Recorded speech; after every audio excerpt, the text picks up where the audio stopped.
I am a self-made man. I haven't relied on some generous benefactor or divine providence to determine my destiny. I determine my own destiny.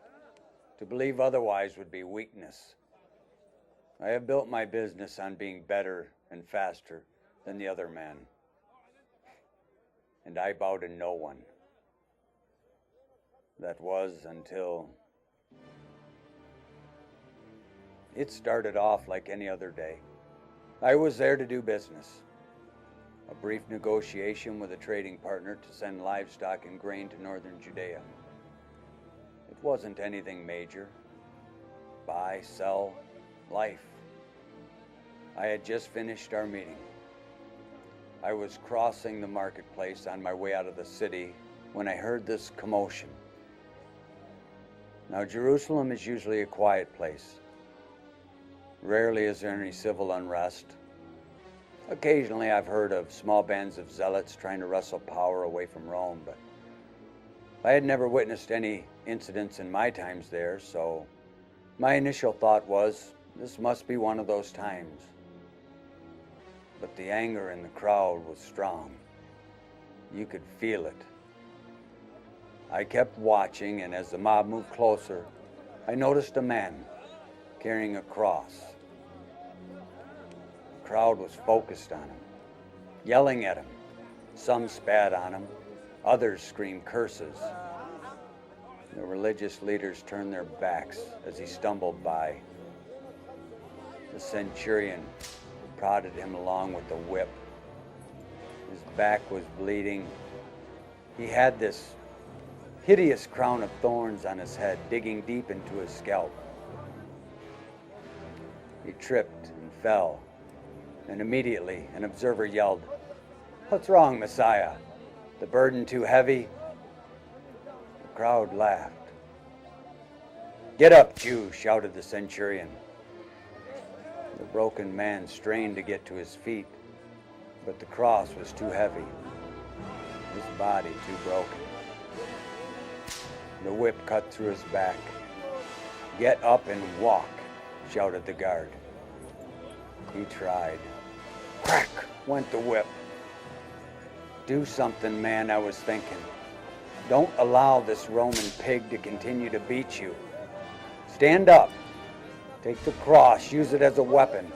Defend yourself. Don't allow this man to take away your dignity." "Move," shouted the guard.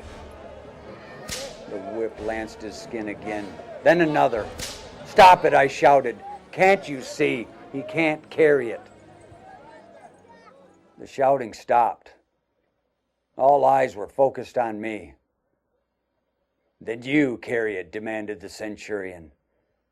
"Did you hear what I said? Pick up that cross and carry it up that hill, or you will join him on that hill." I have never bowed to no man, and I wasn't about to start now, no matter what the threats, no matter what the consequences. What good is a man if he lives in fear, cowering in a corner? Yes, he has his life, but what good is that life? As I started to respond, the man under the cross reached out his hand and touched my tunic. It was as if he knew my response and was trying to save me from it. I looked down on him and saw the pain in his face. I am a hard man, but I am not an unfeeling man. He needed my help. He started to get up to continue his journey. I saw him waver, begin to fall. I reached out and grabbed the cross. His cross. My course was set, my destiny defined, but it was my choice. No words were spoken between us as we walked. The crowd seemed less interested now. Maybe their hatred had been quenched.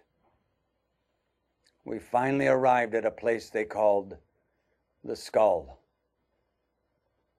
I laid down the cross and started to move away. I turned to look back at him one more time. So many thoughts ran through my mind. What had he done? What was this for? He seemed like a gentle soul, not a criminal. So why was he to die? And just as the thought crossed my mind, he looked up and whispered to me, "For you. For you." Here I was helping him, but he was saying this was for me. That was yesterday, and I still don't understand all of what he meant. My plan was to leave, but I couldn't get his face or his words out of my mind. His followers say he prophesied his resurrection on the third day. If that is true, this world will never be the same. I think I'll wait around to see. It could change my destiny.